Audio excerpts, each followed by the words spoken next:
Bab 2656. Balas dendam Nimo Yu. Eric Qin menggelengkan kepalanya, dan terlalu malas untuk berbicara dengan Long Yue dan mengakhiri transmisi suara secara langsung. Orang ini penuh omong kosong. Setelah beberapa bulan, tidak ada petunjuk, dan kata-katanya terdengar munafik. Dia terluka sebelumnya dan tidak dapat mengirimkan transmisi suara, jadi ketika Vinola Su dan yang lainnya pergi, dia masih hidup dan sehat, dan caramu berperilaku sangat maskulin. Atau karena hati nurani yang bersalah sekarang dia tahu dia telah tiba, dan mungkin menghukumnya karena tidak melakukan sesuatu dengan baik. Namun, lokasi perkumpulan dua klan berada di antara dirinya dengan Vinola Su dan yang lainnya. Dengan sedikit memutar, dia dapat bergegas ke Long Yue. Orang ini telah mengunci 3 posisi, dan dia tidak tahu apakah itu benar atau salah, tapi dia bisa pergi dan melihat, omong-omong, lihat sikap apa yang dimiliki orang ini. Pertama pergi ke Long Yue, dan kemudian bertemu Vinola Su dan yang lainnya. Long Yue ini menelan pil racun yang dia saring, dan dia juga yang mengendalikan jiwa hidupnya. Jika dia berani memiliki 2 hati, Eric Qin pasti akan mengalahkannya. Saudara Qin, ayo pergi bersama. Eric Qin berjalan keluar dari restoran Xianyan, dan Ramaji sudah berdiri di pintu sambil tersenyum. Keduanya telah bersama selama beberapa hari, dan keduanya merasa bahwa mereka memiliki temperamen dan kepribadian yang sama, jadi Eric Qin berencana untuk pergi dan memberitahu Ramaji tadi malam. Apakah kamu tidak akan tinggal di sini selama beberapa hari? Kata Eric Qin. Jangan menunggu, kota kuno ini tidak mengizinkanmu melakukannya. Ada banyak aturan, dan aku hidup dalam keadaan yang keras kepala. Aku berencana untuk pergi ke tempat lain di Gunung Sihir. Saudara Qin, kemana kamu pergi? Jika searah, kamu dan aku bisa pergi bersama. Pergi ke selatan. Itu kebetulan, searah. Ramaji tersenyum. Benarkah? Mata Eric Qin berkilat tanpa terlihat, dan senyum melintas di mulutnya. Dirinya takut tidak peduli arah mana yang dia katakan, pria gemuk itu akan mengatakan hal yang sama.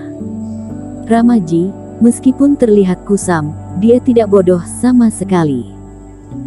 Namun, Eric Qin tidak peduli, dan keduanya dengan cepat bergabung ke dalam kerumunan dan berjalan menuju gerbang kota. Tuan muda kedua, bahwa Hario Cheng akan pergi, sepertinya dia akan meninggalkan kota, dan Ramaji juga ada di sebelahnya. Kota kuno Linjiang, di sebuah paviliun yang indah. Seorang pria membungkuk di atas Nimo Yu untuk menyampaikan berita terbaru. Sudah kuduga. Orang ini benar-benar ingin lari. Mendengar pidato itu, Nimo Yu duduk di kegelapan ruangan, menunjukkan senyum dingin di wajahnya. Hari-hari ini, dengan hal-hal yang bergejolak, dirinya adalah anak kedua dari kota kuno yang besar. Awalnya, keberadaan pemandangan tak terbatas dan dihormati di mana-mana tiba-tiba menjadi bahan tertawaan puluhan juta kultivator di kota. Dia dihina oleh penilaian cepat di awal perbatasan dan bahkan menendang restoran tanpa memperhatikan. Dia sangat malu. Hal ini membuat Nimo Yu benar-benar tidak bisa mengangkat kepalanya, bahkan dia telah berada di rumah selama beberapa hari. Apalagi yang membuat Yu semakin marah adalah Eric Qin dibebaskan setelah dikurung hanya beberapa hari dan masih menendang restorannya untuk makan dan minum. Ini adalah penghinaan besar dalam hidupnya. Bagaimana dia bisa menyerah? Nimo Yu menduga bahwa Eric Qin pasti melarikan diri ketika dia mengalami bencana seperti itu. Jadi kami secara khusus mengatur orang untuk menonton di luar restoran-restoran siangnya. Benar saja, hanya keesokan harinya, dirinya menerima hadiah. Tetapi jika dia ingin melarikan diri, itu tergantung pada apakah dia memberinya kesempatan. Beritahu semua orang, segera datang kepadaku, jika dia berani meninggalkan kota, aku akan memotongnya. Kata Nimo Yu dengan dingin. Tuan muda, Apakah kamu ingin bertanya pada Tuan Besar tentang masalah ini sebelumnya? Pria itu tidak bisa tidak mengingatkannya ketika dia melihat energi pembunuhan Nimo Yu. Ayah hanya melihat kakak tertua. Kapan peduli dengan urusanku? Kamu tidak perlu memberitahunya. Pada tahap awal fase penilaian, aku pikir bisa menanganinya sendiri. Jika Ramaji memiliki visi dan tahu untuk mundur, maka baguslah. Jika dia berani menghentikanku, aku akan sekalian membinasakannya. Kulit Nimo Yu biadab, dan dia tiba-tiba berdiri. Di sekujur tubuhnya, napas keras yang terakumulasi dalam beberapa hari terakhir terombang-ambing di ruangan tanpa henti. Tentu saja, Nimo Yu tidak memikirkannya, karena dia memprovokasi dan bahkan menendang binatang sisik emas yang dibutuhkan Ramaji, yang menyebabkan tembakan Eric Kin. Menurut pendapatnya, apa identitasnya? Putra-putra penguasa kota, dan mereka berada di jalur gunung sihir, kota teratas, tidak ada masalah dalam mempermalukan mereka. Tetapi jika orang-orang ini berani melawan di tanah mereka sendiri, mereka harus menghadapi balas dendam badai mereka sendiri. Meninggalkan kota kuno Linjiang berjalan lancar, kota kuno memiliki pemeriksaan ketat untuk para pembudidaya, tetapi relatif mudah untuk keluar dari kota. Setelah meninggalkan kota kuno, Eric Kin dan Ramaji berjalan lurus di sepanjang gerbang selatan kota, dan kemudian terbang ke pegunungan Gunung Sihir. Tak satu pun dari mereka menggunakan kapal terbang, atau bertanya. Jelas, dataran tengah, Eric Kin dan Ramaji semua menyadarinya.